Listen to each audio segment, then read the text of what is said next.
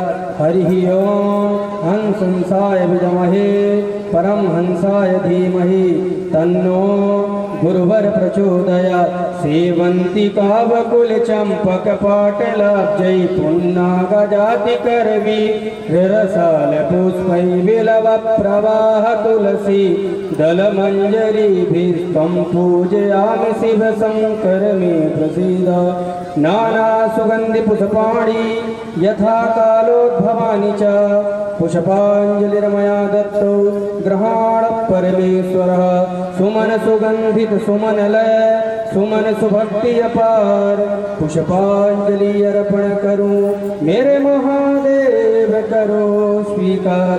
मंद पुष्पांजलि समर्पयामि पुराण पुरुषोत्तमाय नमः। बोलिए वृंदावन बिहारी लाल की जय। राजा रामचंद्र भगवान की जय। उमापति महा आशीर्वाद प्रदान करें। धन्यवाद। बोलो भगत बाबा महाराज की जय। बोलो बाबा भोले की जय। बोलिए शंकर भगवान की शंकर भगवान की भगत बाबा महाराज की भगत बाबा महाराज की रामबस्ती की भक्त भगवान की सनातन धर्म की अधर्म का प्राणियों में विश्व का बोलिए